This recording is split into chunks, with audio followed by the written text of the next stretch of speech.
सबसे पहले वक्फ बोर्ड का दी एंड करने वाले बिल की रिपोर्ट पर राजनीतिक हंगामे की खबर। विपक्ष के जो डिस्प्यूट्स है, एक सिर कर आप जो जोड़ना है वो जोड़े, इसमें मेरी पार्टी को कोई आपत्ति नहीं। कुछ लोग देश को तोड़ने की साजिश करते हैं। विपक्ष ने बहुत गैर जिम्मेदाराना व्यवहार किया है और इसकी निंदा होनी चाहिए। अगर कोई रिपोर्ट होती है मैं उसको कंडेम करता हूं और ऐसे फर्जी रिपोर्ट को हम कभी नहीं मानेंगे। आज आप वक्फ की संपत्तियों को कब्जा कर रहे हैं, कल गुरुद्वारा की करेंगे, फिर मंदिर की करेंगे, फिर चर्च की करेंगे। कोई बिना संशोधन के काटाकाटी नहीं करके टेबल किया गया है। हमने स्पीकर साहब को बताया कि हमारे जो डिसेंट नोट में कई पेजेस और पैराग्राफ्स को रिडैक्ट कर दिया गया है। जो पोर्शंस को रिडैक्ट किया गया है, जो रूल्स के खिलाफ नहीं, उसको इंक्लूड करना चाहिए। आपने तो सब बुलडोज कर दिया। आप तो केवल टारगेट कर करके मुसलमान को तबाह करते हुए दिखाना चाहते हो कि हमने मुसलमानों का इलाज कर दिया देश के अंदर। बस इतना ही आपका एजेंडा है, वही चल रहा है। हम इस बिल का विरोध करते हैं। पूरा विपक्ष एक साथ है और मैं समझती हूँ कि सत्ता पक्ष के भी कुछ गुट हो सकते हैं जो इस मामले में हमारे साथ है। वक़्फ़ लेके ये जो पॉलिटिक्स हो रहा है, ये अच्छा नहीं हो रहा है, ये अच्छा नहीं कर रहा है भाई। I expect a decent behaviour from the ministry, but behaviour of the ministries are indecent. संसद के बजट सत्र के पहले चरण का आज आखिरी दिन है।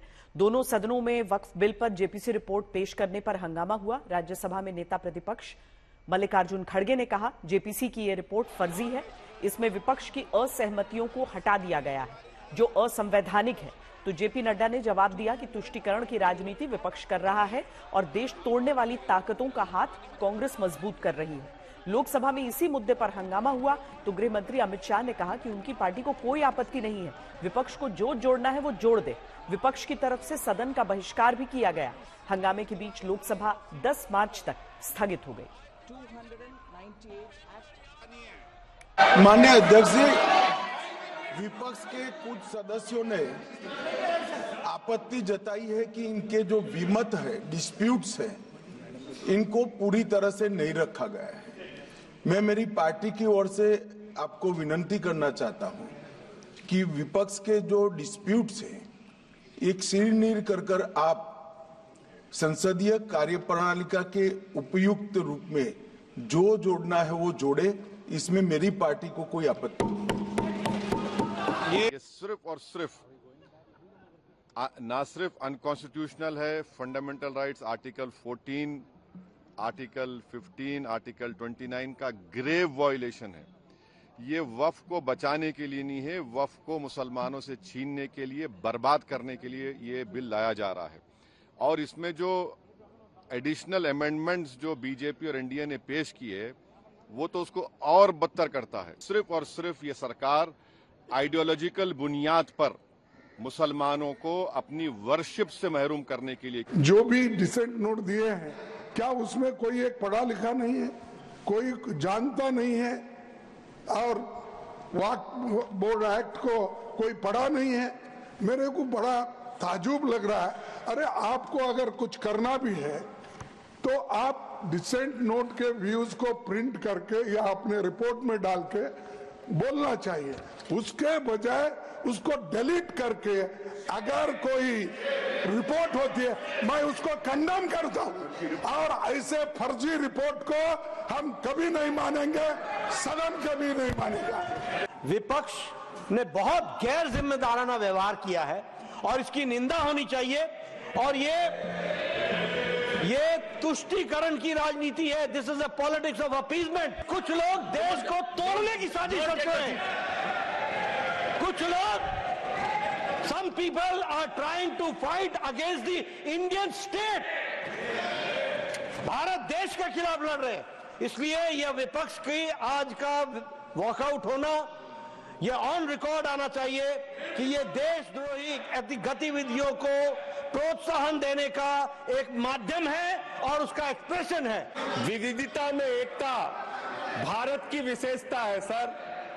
अलग अलग धर्म के लोगों को अपनी धार्मिक मान्यताओं के हिसाब से पूजा अर्चना उपासना करने की छूट है। आज आप आज आप वक्फ की संपत्तियों को कब्जा कर रहे हैं, कल गुरुद्वारा की करेंगे, फिर मंदिर की करेंगे, फिर चर्च की करेंगे।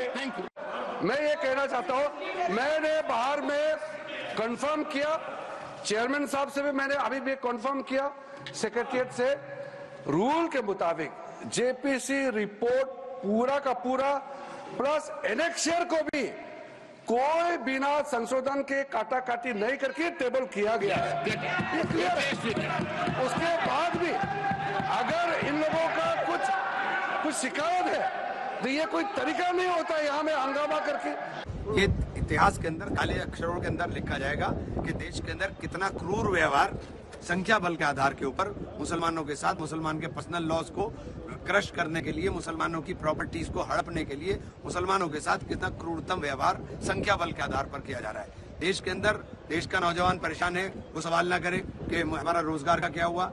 11 साल जेपीसी चली थी पिछली बार, जब बना था कानून जा करके, जिसको आप बुलडोज करने के लिए 3 महीने में आपने चेयरमैन बैठा दिया, टेलीफोन किया, ये करिए। चेयरमैन साहब का टेलीफोन के ऊपर काम कर रहे थे, तो क्या है जेपीसी के अंदर, क्या मायने?